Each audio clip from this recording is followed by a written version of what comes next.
చేరువచ్చిన దేవుని పిల్లలైన ప్రతి ఒక్కరికి యేసుక్రీస్తు వారి నామం పేరిట శుభాభివందనాలు తెలియజేస్తున్నాను. ప్రభునందు ప్రియమైన దేవుని వాళ్ళారా, ఈరోజు బైబిల్ గ్రంథంలో నుంచి ఒక అద్భుతమైన అంశాన్ని మన జీవితాలను సరిచేసి ఆరిపోతున్న మన జీవితాలను వెలిగింపజేసి పరలోక రాజ్యానికి బాటలు వేసే ఒక గొప్ప అంశాన్ని దేవుడు మనతో మాట్లాడడానికి సిద్ధంగా ఉన్నాడు. కాబట్టి శ్రద్ధగా వినాలని మిమ్మల్ని అందరినీ ప్రేమతో మనవి చేస్తున్నాను. మనకందరికీ మార్గం ఎవరంటే యేసుక్రీస్తు వారే మనకందరికీ మార్గం. బైబిల్ గ్రంథంలో క్రొత్త నిబంధనలో యేసుక్రీస్తు వారి గురించి చదువుతున్నప్పుడు నాకు ఏమనిపించేదంటే, యేసుక్రీస్తు ఒక మాట మాట్లాడితే అందులో ఎంతో భావం ఉంటుంది. ఆయన మాట్లాడిన ప్రతి మాట మన జీవితానికి అది ఒక పాఠంగా కనపడుతుంటుంది. ఆయన మాట్లాడితే ఒక పాఠంగా ఉంటుంది. అందుకోసం ఆయన బోధలు గమనించండి. ఏ మాట మాట్లాడినా కానీ ఆ మాటల్లో ఒక పాఠం ఉంటుంది. ఆయన పరిచర్య మొదలుపెట్టినప్పటి నుంచి చివరికి ఆయన పరిచర్య ముగించే టైంలో, అనగానే యేసుక్రీస్తు వారు సిలువలో మరణించే టైంలో, ఆ సిలువలో మరణించే టైంలో ఆయన పలికిన 7 మాటలలో కూడా ప్రతి మాట మన జీవితానికి ఒక పాఠం. ఆయన మాట్లాడినా ఒక పాఠము, మాట్లాడకుండా సైలెంట్గా ఉన్నా కానీ అది మనకు ఒక పాఠమే. ఎందుకయ్యా సిలువలో మౌనంగా ఉన్నావు? వాళ్ళు కొడుతున్నా, తిడుతున్నా, అన్ని మాటలు అంటున్నా ఎందుకయ్యా మౌనంగా ఉన్నావు అని అంటే, ఆయన మాట్లాడినా ఒక పాఠం ఉంది, ఆయన సైలెంట్గా ఉన్నా కానీ ఒక పాఠం ఉంటుంది. ఆయన ఒకవైపు చూశాడంటే చూపు వెనక ఒక పాఠం ఉంటుంది. ఆయన చూడకపోయినా కానీ ఒక పాఠం ఉంటుంది. ఒకనొక టైంలో దారిలో వెళ్తుండగా ఒక అంజూరపు చెట్టు ఆకులు పచ్చగా కనిపించాయి. యేసుక్రీస్తు ఒక చూపు దాని వైపు చూశాడు. దగ్గరికి వెళ్తే అందులో నుంచి ఏమైనా ఫలాలు దొరుకుతాయేమోనని ఒకసారి చూశాడు అని అంటే, దానిలో నుండి ఎలా అయితే ఫలాలు ఆశపడుతున్నాడో నీ నుండి కూడా దేవుడు ఫలాలు ఆశపడుతున్నాడని ఆయన చూస్తే ఒక పాఠం అక్కడ మనకు కనబడుతుంది. అది ఫలాలు కనిపించకపోయేసరికి మరుసటి రోజు దాన్ని ఏం చేశాడో తెలుసా? అప్పుడే శపించుతాడు. దేవుడు అంజూరపు చెట్టును చూడడం వెనుక ఒక పాఠం ఉంది. శపించిన తర్వాత మరొకసారి అదే దారిని గుండా పోతుంటే దాన్ని చూశాడా? ఒక అంజూరపు చెట్టును చూసినా ఒక పాఠమే, చూడకపోయినా కానీ ఒక పాఠమే. దేవుడు నువ్వు కూడా ఫలించకపోతే నిన్ను కూడా దానిని గాలికి వదిలేసినట్టు నిన్ను కూడా వదిలేస్తాడన్న పాఠం అది. సందర్భాలన్నీ చదువుతుంటే నాకు ఏమనిపించేదంటే, ఆయన ఒక మాట మాట్లాడితే పాఠము, ఆయన సైలెంట్గా ఉన్నా ఒక పాఠము, ఆయన చూస్తే ఒక పాఠము, ఆయన చూడకపోయినా కానీ ఒక పాఠము. ఆయన బ్రతుకే ఒక పాఠం మనకు. ఆయన జీవితంలో ఒక్కొక్క క్షణము అది మన జీవితానికి ఒక ఆనవాళ్ళ లెక్క లాంటిది. దాన్ని చూసి గొప్ప గొప్ప పాఠాలు నేర్చుకోవాలి. ఈరోజు బైబిల్ గ్రంథంలో నుంచి ఒక విలువైన పాఠాన్ని ఆయన మనకు చూపించిన మార్గములో నుంచి మన భక్తి జీవితానికి ఒక విలువైన అంశాన్ని జ్ఞాపకం చేసుకుందామమ్మా. యేసుక్రీస్తు వారు తిరిగిన ప్రదేశాలు ఇప్పటికీ ఉండొచ్చేవో కానీ యేసుక్రీస్తు వారు ఈరోజు ప్రత్యక్షంగా మన మధ్య లేడు. ఆయన వల్ల మేలు పొందిన వాళ్ళు కూడా ప్రత్యక్షంగా మన మధ్య లేరు. వాళ్ళు లేకపోయినా కానీ వాళ్ళ గురించిన ఆనవాళ్ళు దైవ గ్రంథంలో ఇప్పటికీ కనబడుతుంటాయి. ఆ ఆనవాళ్ళలో దేవుడు ఎంత ఆత్మీయతను దాచాడో, ఆ సందర్భాలు, ఆ కళ్ళ ముందర జరిగే సిచ్యువేషన్స్ మనల్ని ఆత్మీయంగా ఎలా బలపరుస్తాయో ఈరోజు ఆనవాళ్ళలో ఉన్న ఆత్మీయత ఎంతో బైబిల్ గ్రంథంలో నుంచి చక్కగా జ్ఞాపకం చేసుకుందామండి. లూకా గారు రాసిన సువార్తలో ఒక చక్కని సందర్భము దేవుడు మన కోసం రాయించాడు. 7వ అధ్యాయము బైబిల్ ఉన్న వాళ్ళందరూ లూకా గారు రాసిన సువార్త 7వ అధ్యాయము 1వ వచనం నుంచి కొన్ని మాటలు మనము చదువుతూ వెళ్దామా. లూకా గారు రాసిన సువార్త 7వ అధ్యాయము 1వ వచనం నుండి తల్లి, ఆయన తన మాటలన్నీ ప్రజలకు సంపూర్తిగా వినిపించిన తర్వాత కపెర్నహూములోనికి వచ్చెను. ఒక శతాధిపతికి ప్రియుడైన దాసుడొకడు రోగి అయి ఎలా ఉన్నాడట తల్లి? చావడానికి సిద్ధంగా ఉన్నాడు. ఇక నుంచి మీరు చాలా జాగ్రత్తగా, శ్రద్ధగా, మనసులు వాక్యం మీద మాత్రమే కేంద్రీకరించి జాగ్రత్తగా వాక్యాన్ని ఫాలో అవుతూ ఉండాలమ్మా. ఇక్కడ మనకు ఒక శతాధిపతి కనపడుతున్నాడు. బైబిల్లో చాలా రకాలైన శతాధిపతులు ఉంటారమ్మా. మనకు అపోస్తల కాలంలో కొర్నేలు కూడా ఎలాంటి వాడు? ఒక శతాధిపతి. శతాధిపతి అంటే మెయిన్ అర్థం ఏంటంటే 100 మంది సైనికుల మీద ఉండే అధికారం ఏమంటాము? శతాధిపతి. ఇక్కడ కూడా ఒక శతాధిపతి ఉన్నాడు. ఆ శతాధిపతి దగ్గర ప్రియుడైన దాసుడు ఒకడు ఎలా ఉన్నాడట? రోగి అయి చావడానికి సిద్ధంగా ఉన్నాడు. ఈ శతాధిపతి అయిన యజమానుని దగ్గర ఉన్న ఆ దాసుని ముందు ఒక పదాన్ని మెన్షన్ చేస్తున్నాడు. ఎలాంటి దాసుడట అతడు? ప్రియుడైన దాసుడు. ఇక్కడ నేను గమనించవలసిన ఒక విలువైన మాట ఒకటి ఉందమ్మా. నిజంగా ఒక యజమానుడు తన గర్భాన పుట్టిన కొడుకును సంపూర్ణంగా నమ్ముతాడు. అది వాస్తవం. ఏంటంటే ఏ తండ్రి అయినా తన కొడుకును నమ్ముతాడు. కానీ తన కింద పనిచేసే ఆ దాసుని నమ్మాలి అని అంటే, తన దగ్గర పనిచేసే పనోడిని నమ్మాలంటే ఎంత నమ్మకం ఉంటే నమ్ముతాడు చెప్పండి? ఆ దాసుడు యజమాని దగ్గర ఎంత నమ్మకాన్ని సంపాదించుకోకపోతే ఈడు నా ప్రియమైన దాసుడు అని చెప్తాడు. ఇక్కడ మనం గమనించవలసిన ఒక విలువైన పాఠం ఏంటంటే, దేవుడు కూడా నిన్ను నమ్మాలి అని అంటే నిన్ను చూసి కూడా ప్రియమైన దాసుడు, ప్రియమైన దాసురాలు అని అనాలి అని అంటే ఆ దాసుడు తన యజమానుని దగ్గర ఎంత విలువను సంపాదించుకున్నాడో నేను కూడా దేవుని దగ్గర అంతే నమ్మకాన్ని సంపాదించుకోవాలి. అప్పుడు దేవుడు నిన్ను చూసి ఏమంటాడో తెలుసా? ప్రియమైన దాసుడు. నిజంగా దాసులు ఎంతోమంది ఉంటారు. అందరి దాసుల్లో ప్రియుడైన దాసుడు ప్రత్యేకమైన వాళ్ళు. యేసుక్రీస్తు వారి దగ్గర 12 మంది శిష్యులు ఉంటారు. 12 మంది శిష్యులలో తాను ప్రేమించిన యోహాను సపరేట్. యాకోబు గారికి సుమారుగా 12 మంది కుమారులు ఉంటారు. 12 మంది కొడుకులలో యోసేపు ప్రత్యేకమైన వాడు. కాకులు అన్నీ నల్లగా ఉంటాయి. కోగిల కూడా ఎలా ఉంటుందో తెలుసా? నల్లగానే ఉంటుంది. కాకులల్లో కోయిల ఎప్పటికీ ప్రత్యేకమైనదే. కలర్లో ఒకే విధంగా ఉన్నప్పటికీ కోయిల వాయిస్లో దాని ప్రత్యేకత అది కనపరుచుకుంటుంది. ఈరోజు దేవుడు నీలో కూడా గమనించవలసింది ఏంటో తెలుసా? 750 కోట్ల మంది క్రైస్తవులు ఉన్నారు. మరి 750 కోట్ల మందిలో నీలో ఉన్న ప్రత్యేకత ఏంటి? కాకులన్నీ నల్లగానే ఉంటాయి, కోకిల కూడా నల్లగానే ఉంటుంది. కాకులల్లో కోయిల తన వాయిస్ ద్వారా నేను కాకులల్లో ఒకదాని కాదు అని చెప్తుంది. మరి ఇన్ని 750 కోట్ల మంది క్రైస్తవులలో నీలో ఉన్న ప్రత్యేకత ఏంటి? ఏ ప్రత్యేకత కనపడుతుంది చెప్పండి? ప్రత్యేకమైన ఆనవాళ్ళు ఏదో ఒకటి దేవునికి మనము చూపించాలి. ప్రత్యేకమైన ఆనవాళ్ళు ఉంటే కదమ్మా మన బ్రతుకులు కాపాడుకునేది. ఐగుప్తులో ఒకానొక సమయంలో ఒక సూచక్రియ జరుగుతాయి, చాలా సూచక్రియ క్రియలు జరుగుతాయి. అందులో మొదటి సంతానాన్ని చంపే ఒక సూచక్రియ జరుగుతుంది. దేవుడు తన సంహారక దూతను పంపిస్తాడు ఐగుప్తు ప్రాంతానికి. ఆ సంహారక దూతకు ఇవ్వబడిన బాధ్యత ఏంటంటే ప్రతి ఇంట్లో మగ సంతానం, మొదట పుట్టిన సంతానాన్ని చంపడం దాని బాధ్యత. అది సంహారక దూత యొక్క బాధ్యత, దాని పని అదే.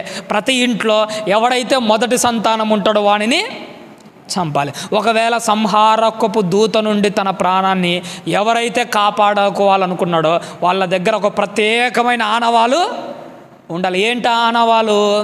పస్కా బలి పశువు యొక్క రక్తము ఏ గడప కమ్ముల మీద ప్రత్యేకంగా కనపడుతుందో అప్పుడట ఆ సంహారపు దూత ఆ ఇంటిలోకి ప్రవేశించకుండా, ఆ ఇంట్లో ఉన్న మొదటి సంతానాన్ని చంపకుండా ఆ ఆనవాళ్ళు చూసి ఏమైపోతుంది? అది దాటి వెళ్ళిపోతుంది.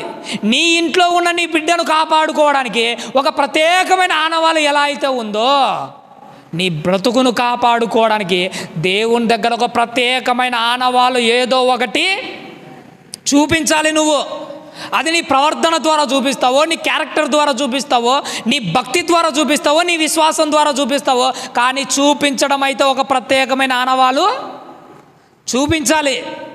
రాహాబు అనే వేశ్య తన ఇంట్లో తన వాళ్ళను, తన ప్రాణాన్ని కాపాడుకోవడానికి తన కిటికీకి ఒక ఆనవాళ్ళు చూపించుకుంది. చూసినారా? నీ ఇంట్లో నీ కుటుంబాన్ని కాపాడుకోవడానికి నీ దగ్గర ఉన్న ప్రత్యేకమైన ఆనవాళ్ళు ఏంటి? దేవుని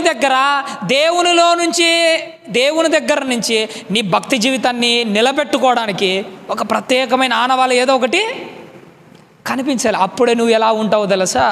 ప్రియమైన దాసునిగా, ప్రియమైన దాసురాలుగా ఉంటాం. మళ్ళీ చదువుతాను 2వ వచనంలో, ఒక శతాధిపతికి ప్రియుడైన దాసుడొకడు రోగి అయి చావ సిద్ధమై ఉండెను. శతాధిపతి యేసుక్రీస్తు వారిని గూర్చి విని ఆయన వచ్చి తన దాసుని స్వస్థపరచవలనని ఆయనను వేడుకొనుటకు ఎవరిని పంపిస్తున్నాడు తల్లి? యూదుల పెద్దలను. ఈ యజమానుడైన శతాధిపతికి తన దాసుడు చావడానికి సిద్ధమైపోయాడమ్మా. ఈయనకేంటి ఈ దాసుని పట్ల అంత ఇంట్రెస్ట్? వీడు చచ్చిపోతే ఇంకొకరిని తెచ్చి పెట్టుకుందాము కదా. ఏమ్మా, ఈయనకంటే పని చేసే వాళ్ళు దొరుకుతారా లేదా?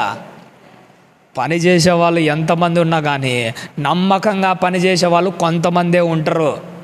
దేవుడు వాళ్ళని ఎప్పటికీ పోగొట్టుకోరు. నువ్వు పనిచేసేవానిగా ఉన్నావా, నమ్మకంగా పనిచేసేవారిగా ఉన్నావో నువ్వు పరిశీలన చేసుకోవాలి. ఈ రాత్రికాల వేళలో నేను పరిశీలన చేసుకోవాలి. పనిచేసే వాళ్ళు ఎంతమంది ఉన్నా నమ్మకస్తులే దేవునికి ఇష్టం. ఈ నమ్మకస్తుడైన ప్రియుడైన దాసుడు చావడానికి సిద్ధంగా ఉన్నాడు. అయిపోతుంది కథ. అతను చూసినప్పుడు ఈ యజమానికి ఏమనిపించిందో తెలుసా? ఇంత నమ్మకస్తుని నేను పోగొట్టుకోడు, వీడు ఇంకా కొంతకాలం బ్రతుకుతే చాలు.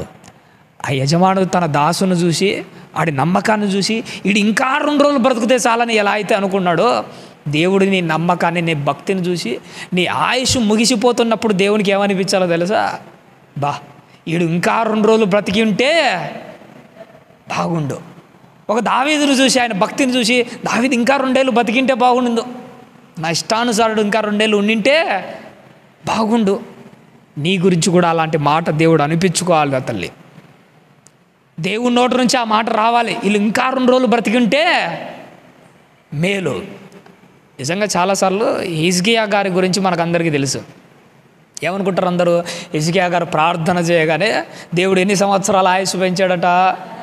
15 ఏళ్ళు. అందరూ ఏమనుకుంటారో తెలుసా? హిజ్కియా ప్రార్థన చేసింటే దేవుడు పెంచాడని అనుకుంటారు. నిజమైన వాస్తవం ఏంటో తెలుసా? హిజ్కియా కేవలం ప్రార్థన చేసినందుకే కాదు పెరిగింది, దేవునికి పెంచాలి అనిపించింది కాబట్టిగానే ఆయన ఆయుష్ పెరిగింది. నా జీవితంలో ఒకటి గుర్తుపెట్టుకోవాలి, అడగడం ఎంతమంది అయినా అడుగుతాడు, కానీ అది ఇవ్వాలని ఆయనకు అనిపించాలి. ఎంతోమంది ఐసీయూలో తమ ప్రాణాలు పోగొట్టుకునే సిచ్యువేషన్లో ఉంటే ప్రాణాలతో పోరాడుతున్న వాళ్ళని చూసి బయట ఉన్న వాళ్ళు ఎన్ని ప్రార్థన చేస్తుంటాడు, ప్రభువా నా భర్త ఐసీయూలో ఉన్నాడయ్యా, నా కూతురు పరిస్థితి చాలా దారుణంగా ఉంది ప్రభువా, కాపాడు ప్రభువా అని అడుగుతాం. నువ్వు అడిగితే ఏముంది? అడిగితే ఏం ప్రయోజనం ఉండదు. నువ్వు అడిగినప్పుడు దేవునికి కూడా అది చెయ్యాలి అనిపించాలి. హిజ్కియా అడిగినందుకు కాదు ఆయనకు ఆయుష్ పెరిగింది, దేవునికి చెయ్యాలి అని అనిపించింది కాబట్టిగా హిజ్కియా ఆయుష్ పెరిగింది. నీ భర్త ఐసీయూలో ఉన్నప్పుడు, నీ కూతురు పరిస్థితి బాగలేనప్పుడు ప్రభువా అని నువ్వు అంటే బ్రతుకుతుంది అనుకున్నావా? దేవునికి కాపాడాలని అనిపిస్తే ఐసీయూలోంచి బయటికి వస్తాడు నీ భర్త. ఒకవేళ అనిపించకపోతే ఐసీయూలోంచి బయటికి అలానే వెళ్ళిపోతాడు. గుర్తుపెట్టుకోండి, నువ్వు అడగడం ముఖ్యం కాదు, దేవునికి చెయ్యాలి అని అనిపించాలి. ఎప్పుడు అనిపిస్తుందమ్మా? ఎప్పుడు అనిపిస్తుంది? నువ్వు చావకముందు, ఐసీయూలోకి పోకముందు నీ బ్రతుకును ఒక్కసారి వెనక్కి చూస్తే పర్లేదు బాగానే బతికినాడు, ఇలా భార్య బయట నుంచి ప్రార్థన చేస్తుంది ఆడ సిచ్యువేషన్ బాగలేదని అని నీ బ్రతుకును తరచి చూసినప్పుడు నీకు 2 సంవత్సరాలైన ఆయుష్ పెంచాలని ఆయనకు అనిపించాలి. హిజ్కియా విషయంలో అనిపించింది కదా, మరి నీ విషయంలో, నా విషయంలో అనిపించాలి కదా. అనిపించాలంటే ఎలా ఉండాలి? ప్రియుడైన దాసుని లెక్క నమ్మకంగా పనిచేసే విధంగా ఉండాలి. మళ్ళీ చదువుతాలి. ప్రియుడైన దాసుడు రోగి అయి చావ సిద్ధమై ఉండెను. శతాధిపతి యేసుక్రీస్తు వారిని గూర్చి విని ఆయన వచ్చి తన దాసుని స్వస్థపరచవలనని ఆయనను వేడుకొనుటకు ఎవరిని పంపిస్తున్నాడట? యూదుల పెద్దలను పంపిస్తున్నాడట ఆయన యుద్ధకు పంపించి. చాలు తల్లి. ఒక శతాధిపతి తన దాసుని ప్రాణాన్ని రక్షించుకోవడానికి యూదుల దగ్గరకు వచ్చి నా దాసుని కోసం యేసుక్రీస్తు వారిని వెళ్ళి అడగండి అని చెప్పగానే ఈ యూదుల పెద్దలు ఎవరి దగ్గరకు వచ్చి అడుగుతున్నారు? యేసుక్రీస్తు వారితో మాట్లాడుతున్నాడు. ఒక మాట చెప్తాం, ఇక్కడ మీరు బాగా గమనించాలబ్బా. ఈ యూదుల సిచ్యువేషన్ ఎలాంటిదో తెలుసా? ఎప్పుడెప్పుడు యేసుక్రీస్తు వారు దొరుకుతాడా, ఆయనను చంపి సిలువేద్దామా? ఇలా పొజిషన్ ఎలా ఉంది? దొరికితే చంపాలనుకుంటున్నారు. వీళ్ళ ఫీలింగ్ ఎలా ఉంది? యేసుక్రీస్తు అని ఎలా చూస్తున్నాడు? శత్రువు లెక్క చూస్తున్నాడు. ఇప్పుడు శతాధిపతి తన శత్రువుగా ఫీల్ అవుతున్న యూదులను ఎవరి దగ్గరికి పంపిస్తున్నాడు? యేసుక్రీస్తు వారి దగ్గరికే పంపిస్తున్నాడు. నిజంగా ఈ శత్రువులుగా ఫీల్ అవుతున్న యూదులు ఎవరి పక్షాన వెళ్ళి మాట్లాడుతున్నారో తెలుసా? శతాధిపతి యొక్క దాసుని గురించి మాట్లాడుతున్నారు. ఒక మాట గుర్తుపెట్టుకోండి, నీ గురించి కూడా ఇలా నీ శత్రువులు సైతం దేవుని దగ్గర అడిగే స్థాయిలో నేను కూడా ఉండాలి. నిజంగా మన సిచ్యువేషన్ ఎలా ఉంటుందో తెలుసమ్మా? ఒకవేళ మనకు ఆరోగ్యం బాగాలేదనుకో, మనమే ఐసీయూ రూమ్లో ఉన్నాం, మనమే సావు బ్రతుకుల్లో ఉన్నాం, మన గురించి శత్రు ప్రార్థన చేయడం పక్కన పెట్టండి. ఓపెన్గా ఒక మాట చెప్పమంటారు, ఇప్పటి వరకు మనలో జరుగుతున్నది ఏంటో తెలుసా? మీరు ఫీల్ కానంటే డైరెక్ట్ ఒక మాట అంటున్నా, ఏం ఫీల్ కాకుండా కరెక్ట్గా ఆలోచన చేయండి.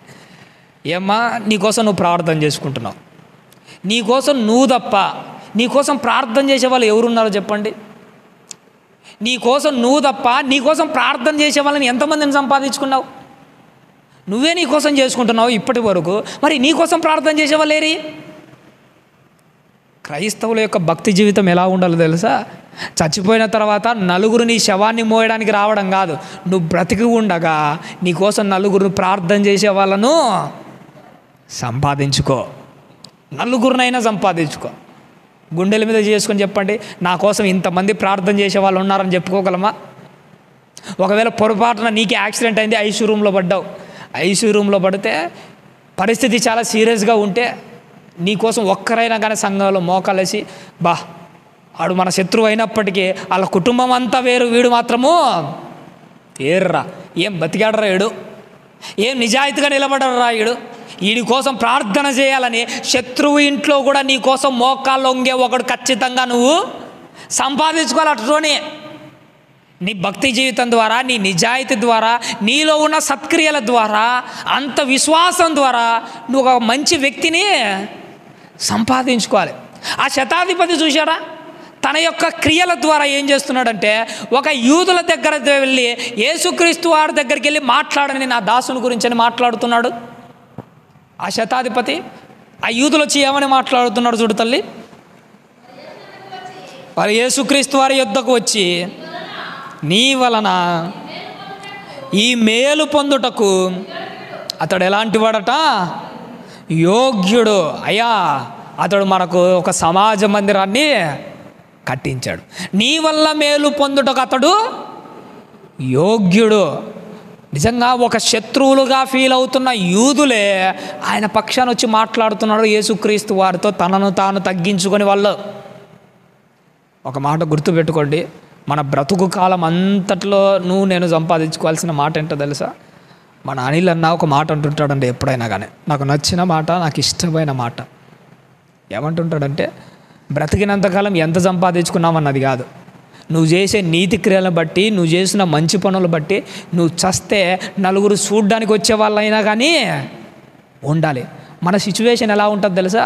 మనం చచ్చినామని మన ఇంట్లో ఎవడో ఒకడు ఫోన్ చేస్తే కానీ పక్కన వాళ్ళు వచ్చే పొజిషన్లో లేడు. నువ్వు ఫోన్ చేస్తే వచ్చే వాళ్ళని కాదు నువ్వు సంపాదించుకోవాల్సింది. నువ్వు చేసే కార్యక్రమాలు బట్టి, నీ నీతి క్రియలను బట్టి, నువ్వు ఫోన్ చెయ్యకపోయినా కానీ నువ్వు చనిపోయావన్న వార్త వాళ్ళ చెవున పడగానే ఉన్న పనులన్నీ పక్కన పెట్టి, ఒకప్పుడు నేను హాస్పిటల్లో ఉన్నప్పుడు వాడు సహాయం చేసిన చెయ్యిరా వాడిది, నా పరిస్థితి బాగలేనప్పుడు నా కోసం సంఘంలో మొరపెట్టిన గొప్ప మనసురా వాడిది, నా కోసం ఇంత చేసిన వాడు ఈరోజు చనిపోతే వాడి ఆఖరి చూపు నేను చూడడానికి పోవాలరా అనిపించాలి వాడికి, అంత గొప్పగా ఉండాలి. అలాంటి వ్యక్తిత్వం మనదై ఉండాలి, అలాంటి గొప్ప మనసు మనలో ఉండాలి. అందుకోసమే ఈ యూదులు వచ్చి అతనితో ఏమంటున్నాడు, అయ్యా అతడు మనకేం కట్టించాడట, సమాజ మందిరాన్ని కట్టించాడు, అతడు ఈ మేలు పొందడానికి యోగ్యుడు.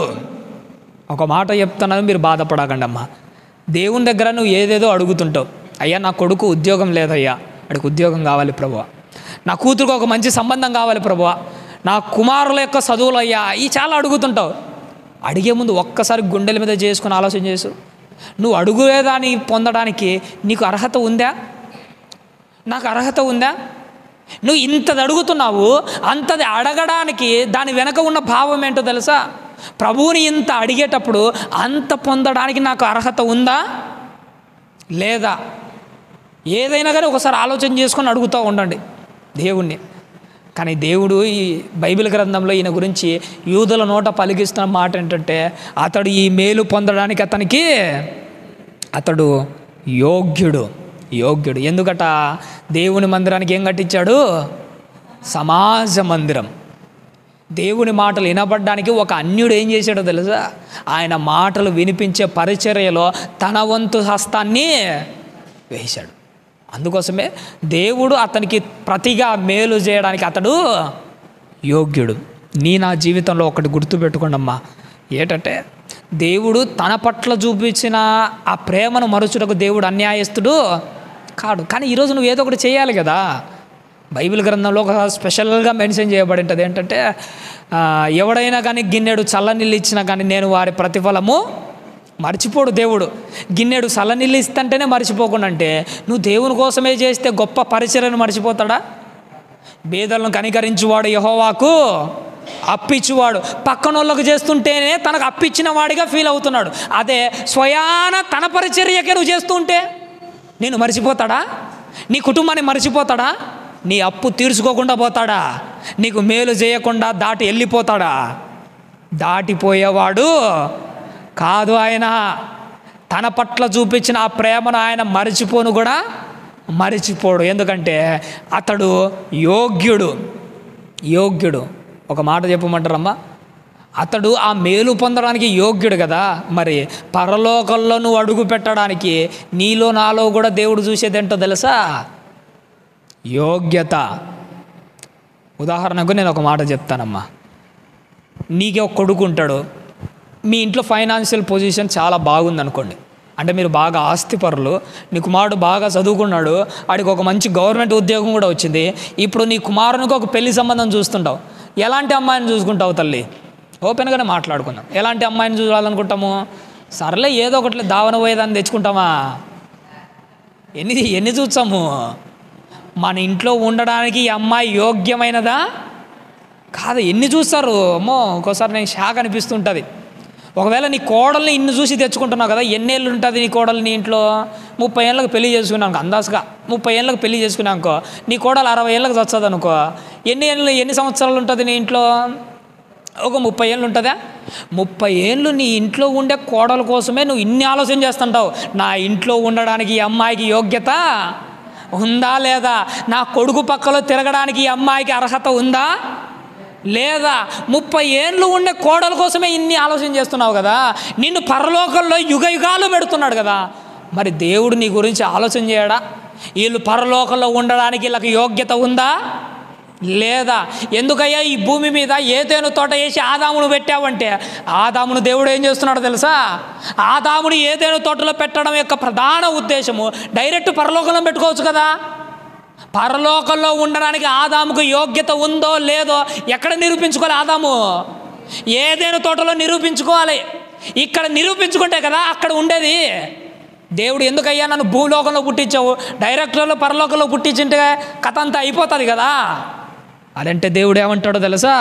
పరలోకంలో ఉండాలంటే నీ యోగ్యతను భూమి మీద ఇక్కడే నిరూపించుకో. నీ ప్రవర్తన ద్వారా నిరూపించుకో, నీ క్యారెక్టర్ ద్వారా నిరూపించుకో. ఇక్కడ నిరూపించుకున్న వాళ్ళకే పరలోకంలో ఉండే యోగ్యత ఉంటుంది, అర్హత ఉంటుంది. దావీదు గారు బైబిల్ గ్రంథంలో ఒక మాట మెన్షన్ చేయబడి ఉంటుంది. దావీదు గారి మాటల్లో నుంచి ఏంటో తెలుసా? దావీదు గారిని దేవుడు ఎలా పరిశీలించాలట? ప్రభువా, నేను కూర్చుండుట, నేను లేచుట, నా నడక, నా పడక, నాకు తలంపు పుట్టకముందే, మాట నా నోటికి రాకముందే నా ముందర ఆక్రమించావు, నా వెనుక ఆక్రమించావు. ఎందుకయ్యా ఇంత పరిశీలన చేస్తున్నావంటే దేవుడు ఒక మాట అంటాడు, దావీదు పరలోకంలో ఉండడానికి యోగ్యుడా కాదా? దేవుడు దావీదుని అంత పరిశీలన చేస్తే నీ మాట పరిశీలన చేయడా? నీ చూపు పరిశీలన చేయడా?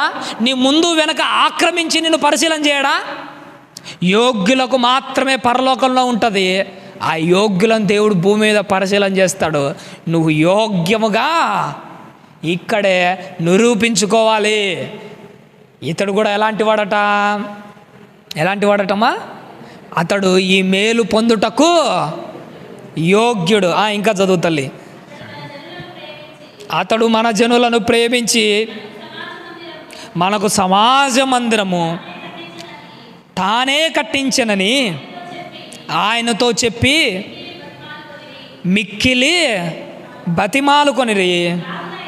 కావున యేసు వారితో కూడా వెళ్ళెరు. ఆయన ఆ ఇంటి యొద్దకు వచ్చినప్పుడు శతాధిపతి తన స్నేహితులను చూచి, మీరు ఆయన యొద్దకు వెళ్ళండి, ప్రభువా శ్రమ పుచ్చుకొనవద్దు, నీవు నా ఇంటిలోనికి వచ్చుటకు నేను పాత్రుడను కాను. మొట్టమొదట ఇక్కడ 2 సందర్భాలు కనపడుతున్నాయి. మొట్టమొదటిసారిగా తన దాసుడు ఆరోగ్యం బాగలేకపోతే డైరెక్ట్ శతాధిపతి సైనికులను వేసుకొని పోయి యేసుక్రీస్తు వారితో మాట్లాడవచ్చు. మొట్టమొదటిసారిగా మాట్లాడారా?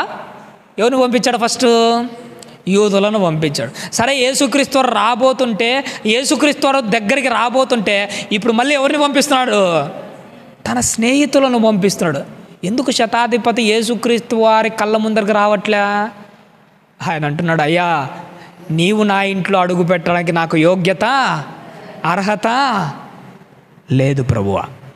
ఎంత తగ్గింపు! ఒక్కసారి ఆలోచన చేయండి. ఈ శతాధిపతులు మీకు ఎవరు కనపడుతున్నారో లేదా, కానీ నాకు ఎవరు కనపడుతున్నాడో తెలుసా? ఒక సుంకరే కనపడుతున్నాడమ్మా.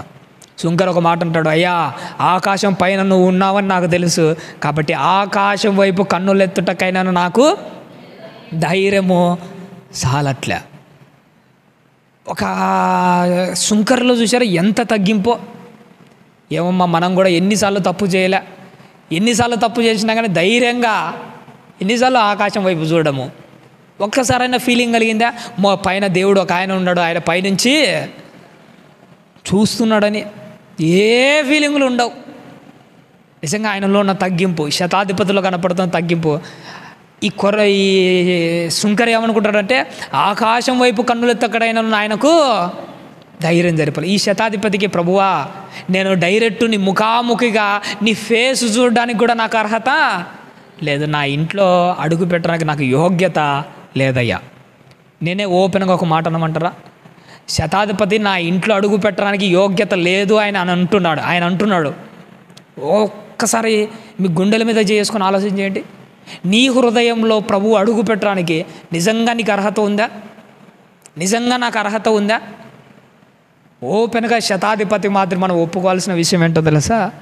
అయ్యా నువ్వు నా హృదయంలో అడుగు పెట్టడానికి నాకు అర్హతే లేదు. నీకు అర్హత లేదని నీకు తెలిసినా, నీకు అర్హత లేదని ఆయనకు తెలిసినా, ఇప్పటికీ నీ హృదయం అనే తలుపు దగ్గరకు వచ్చి ఏం చేస్తున్నాడట? ఆయన తడుతూనే ఉన్నాడు. అయినా కానీ మనం ఏది తలుపు తీసిందేది? మనకి ఇంకిత జ్ఞానం కూడా ఉండదమ్మా. నిజంగా చెప్తాను, నీకు యోగ్యత లేదని నీకు తెలుసు, నీకు యోగ్యత లేదని ఆయనకు తెలుసు. నీకు యోగ్యత లేదని ఆయనకు తెలిసి నీ తలుపు దగ్గరకు వచ్చి ఇంకా తడుతున్నా కానీ మన విచిత్రం ఏంటో తెలుసా? ఇంకా మనము తలుపే మనకి ఇంకిత జ్ఞానం కూడా ఉండదు. అరే నాకు యోగ్యత లేదు, అయినా కానీ ఆయన నా ఇంటి దగ్గరకు వచ్చి, నా హృదయం దగ్గరకు వచ్చి తలుపు తడుతున్నాడే, నేను తీయకపోతే ఇప్పటికీ నాకు ఇంకా ఇంకిత జ్ఞానమే లేదు, నాకు అవమానం అనుకుని ఎవరు తలుపు తీస్తున్నారు చెప్పండి? ఎవరు తలుపు తీస్తున్నారు? ఎవరు తలుపు తీయట్లే. అందుకే దేవుడు ఈరోజు మాట్లాడుతున్నాడు. మనలో కనిపించవలసింది ఏంటో తెలుసా? ప్రభువా నిజంగా నువ్వు నా ఇంట్లో అడుగు పెట్టడానికి నాకు యోగ్యత లేదు. అయినా కానీ వచ్చాడట. వచ్చి ఏమంటున్నాడు తల్లి? కంటిన్యూగా చదవమ్మా. అందుచేత నీ యొద్దకు వచ్చుటకు నేను పాత్రనని ఎంచుకొనలేదు, అయితే మాట మాత్రము సెలవించు, అప్పుడు నా దాసుడు ఒక్క మాట చెప్తున్నాడు, అయ్యా మాట మాత్రము సెలవివ్వు, నా దాసుడు స్వస్థపడతాడు. ఎందుకంటే నా కింద కూడా సైనికులు ఉన్నారు, నా కింద కూడా 100 మంది ఉన్నాడు. ఒకటి పో అంటేనే వాడు పోతాడు, ఒకటి రారా అంటే వస్తాడు. నా కింద ఉన్న సైనికులు ఒకటి పొమ్మంటే పోతాడు, రమ్మంటే వస్తాడు. అయ్యా రోగాలు కానీ సిచ్యువేషన్స్ కానీ అవి నా చేతుల్లో లేవు. సకల కోటి జీవరాశులన్నిటినీ కలిగించిన వాడు, ఇవన్నీ నీ చేతుల్లో ఉన్నాయి.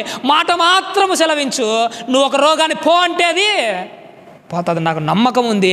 ఇప్పుడు నువ్వు సెలవిచ్చవలసింది ఏంటో తెలుసా? మాట మాత్రము సెలవివ్వు. తల్లి, నీ జీవిత కాలంలో నువ్వు సంపాదించుకోవాల్సింది ఏంటో తెలుసా? చాలాసార్లు మనం ప్రార్థన చేస్తుంటాం, ప్రభువా నా బిడ్డ బాగాలేదయ్యా, నా బిడ్డ ఆరోగ్యం బాగుపడాలి ప్రభువా, నా బిడ్డను స్వస్థపరచయ్యా, నా భర్తకు ఆరోగ్యం బాగాలేదయ్యా, నా భర్తను బాగు చేయయ్యా, నువ్వు ప్రార్థన చేస్తుంటావు. నేను ఓపెన్గా ఒక మాట చెప్పమంటారండి, నీ భర్తకు బాగలేదు బాగు చేయి ప్రభు అని ప్రార్థన చేయడం కాదు. మొదట ప్రభు నా కూతురు బాగలేదయ్యా, ముందు స్వస్థపరచు కదా ప్రభు అని ప్రార్థన చేయడం కాదు. మొదట ప్రభువా నా కూతురును బాగు చేస్తానని మాట మాత్రం ఇవ్వు చాలు. నువ్వు మాట ఇచ్చావంటే అది జరుగుతుంది. ముందు నువ్వు సంపాదించుకోవాల్సింది ఏంటో తెలుసా? నా కూతురు బాగుపడాలి ప్రభు అని కాదు, నా కూతురు బాగుపడాలన్న మాట నువ్వు ఒకటి సెలవించు. నీ నోట నుంచి నేను ఆశపడుతుంది ఏంటో తెలుసా అయ్యా, నీ భర్త రేపు బాగుపడతాడు పో అని నీ నోట నుంచి ఒక మాట రావాలి ప్రభువా. క్రైస్తవ జీవితంలో విశ్వాసులుగా నువ్వు నేర్చుకోవాల్సింది ఏంటో తెలుసా?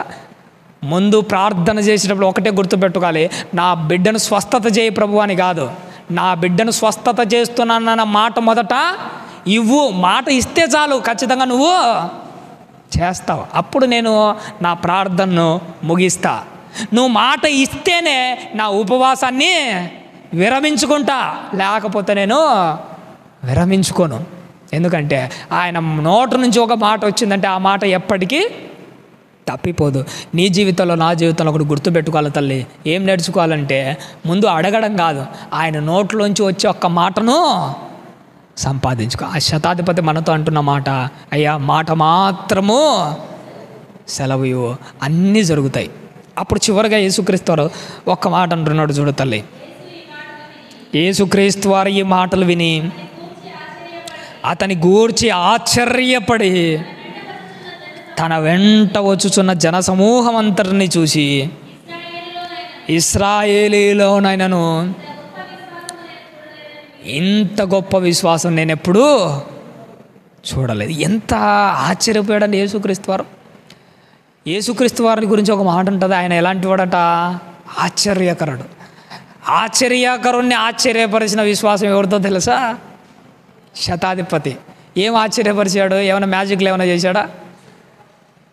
ఏం మ్యాజిక్లు చేస్తే దేవుడు ఆశ్చర్యపడాడు. ఈయన చేసింది ఏంటో తెలుసా? విశ్వాసంతో ప్రభువును ఆశ్చర్యపరిచాడు. నీ జీవితంలో నా జీవితంలో ఒకటి గుర్తుపెట్టుకోండి, ఆశ్చర్యకరుడైన యేసుక్రీస్తు ఆశ్చర్యపోయే విధంగా ఏదో ఒకటి చేయాలి. నువ్వు నేను ఎలా చేస్తారు? మీరు ఏం చేసి దేవుణ్ణి ఆశ్చర్యపరుస్తారు? నేను ఒక మాట చెప్పమంటాను, ఒక ఎగ్జాంపుల్గా. మానవులు కదా, బాహ్యంగా బ్రతుకుతున్నాం కదా, ఏదో ఒక టైంలో మన శరీరంలో ఏం జరుగుతుందంటే కోరికలు ఆటోమేటిక్గా పుడుతుంటాయి. కొన్నిసార్లు కోరిక పుట్టగానే ఏం చేస్తుంటామంటే మనము నిలవలేక ఆ కోరికను ఏం చేస్తుంటాము? తీర్చేసుకుంటున్నాం. ఎందుకంటే సహజంగా మనుషుల స్వభావరీత్యా అవి చేస్తున్నారు. ఈసారి నీ కోరిక పుట్టింది, ఆ కోరిక తీర్చుకోకుండా 5 నిమిషాలు నువ్వు నిలబడ్డావు. ఇదే నీ స్టామినా. నీ స్టామినా నా స్టామినా అనుకోండి. నీ కోరిక పుట్టగానే 5 నిమిషాల వరకే ఉండగలవు. 5 నిమిషాల తర్వాత ఖచ్చితంగా నువ్వేమైపోతావు? పడిపోతావు. ఇది నీ స్టామినా, అది నా స్టామినా అనుకో. ఈసారి కోరిక పుట్టినప్పుడు 5 నిమిషాలు కాదు 10 నిమిషాలు ఉన్నావు అనుకో, దేవుడు ఏమనుకుంటాడో తెలుసా? ఏట్రాడు కోరిక పుట్టగానే 5 నిమిషాలకే పడిపోయేటాడు, ఈసారి 10 నిమిషాలు ఉన్నాడేంటి? ఆయన కాసింత ఆశ్చర్యం అనిపిస్తుంది. ఈసారి 10 నిమిషాలు కాకుండా అరగంట ఉన్నావు అనుకో, 5 నిమిషాలకే పడిపోయేటోడు వీడు అరగంట ఉన్నాడా? దేవునికి ఏమనిపించాలి? ఆశ్చర్యం. ఈసారి 5 నిమిషాలకే పడిపోయే నువ్వు అసలు పాపంలోనే పడిపోకుండా ఆ కోరికను పూర్తిగా చంపేస్తే ఆశ్చర్యకరుణ్ణి ఆశ్చర్యపరిచే భక్తి జీవితం నీలేకి వచ్చినట్టే. ఇది ఒక్కటే కాదు, ప్రతి విషయంలో రోజుకొకటి దినదినము గడియ గడియకు దేవుణ్ణి ఆశ్చర్యపరిచే భక్తి జీవితాన్ని ఒక్కొక్కటి మనం ఏం చేయాలి? బిల్డ్ చేసుకుంటూ రావాలి, నెరవేర్చుకుంటూ రావాలి, డెవలప్ చేసుకుంటూ రావాలి. అప్పుడే కదా దేవుడు నీ విషయంలో నా విషయంలో ఆశ్చర్యపడేది, నీ జీవితంలో నా జీవితంలో గొప్పగా ఆశ్చర్యపడేది. ఆయన అంటున్నాడు, ఇశ్రాయేలీలో కూడా నేను ఇంత విశ్వాసం ఉన్నట్టు చూడట్లేదే. నీ భక్తి జీవితాన్ని, నా భక్తి జీవితాన్ని చూసి ఒకప్పుడు ఇశ్రాయేలీలను కూడా నేను చూశాను, వాళ్ళలో కూడా ఇలాంటి విశ్వాసం నేను ఎప్పుడూ చూడలేదు. ఏం బతుకుతున్నారా భారతదేశంలో? మీరు ఒక అన్యులైనప్పటికీ ఏదో నా మాటలు మీ చెవున పడ్డాయని, నా మాటను బట్టి మీరు ఇంత విశ్వాసంగా ఉన్నారంటే ఏం విశ్వాసం రా నాయన. ఆ రోజు శతాధిపతిని చూస్తున్నాను, ఈరోజు నిన్నే చూస్తున్నానని నీ గురించి అనాలి. ఇశ్రాయేలీలో కూడా నేను ఇలాంటి విశ్వాసం చూడలే కదరా, ఏం బతుకుతున్నావు తల్లి, ఏం బతికావమ్మా అని నీ గురించి నా గురించి ప్రభు ఒకరోజు చెప్పాలి తల్లి. అలాంటి గొప్ప విశ్వాసం మనలో కనిపించాలి. నేను ఆ భక్తి జీవితంలో ఒక్కసారి గుర్తుపెట్టుకోండి. ఆ రోజు కళ్ళ ముందర గడిపిన ఆ సందర్భము ఈరోజు అదే సందర్భం మనతో మాట్లాడుతుంది. ఎన్నో ఆత్మీయమైన మాటలు. ప్రతి ఆత్మీయమైన మాట మన జీవితానికి ఒక గుణపాఠంగా ఉంది. ప్రవణ దేవుని వారి యేసుక్రీస్తు వారి మాటే కాదు, యేసుక్రీస్తు వారి మౌనమే కాదు, యేసుక్రీస్తు వారి జీవితంలో జరిగిన ప్రతి సిచ్యువేషను మనకొక గుణపాఠమే. ఆయన జీవితంలో ప్రతి క్షణాన్ని చూసి ఒక్కొక్క విలువైన పాఠం మనము నేర్చుకోవాల్సిందే. ఎందుకంటే ఆయనే మన జీవితానికి ఒక పెద్ద గుణపాఠం. కాబట్టి ప్రియమైన దేవుని వాళ్ళరా, నా జీవిత కాలంలో ఒకటి గుర్తుపెట్టుకోండి, విశ్వాసంతో ఉండాలి, నమ్మకంతో ఉండాలి, విశ్వాసాన్ని పోగొట్టుకోకూడదు. ప్రభువును ఆశ్చర్యపరుస్తూ భక్తి జీవితాన్ని ముందుకు తీసుకుని వెళ్ళాలి. అలా మీరు నేను మనమందరం ఉండాలని ఆశపడుతూ ఓపికతో విన్నందుకు మీకు అందరికీ నా నిండు మనసుతో వందనాలు తెలియజేస్తాను.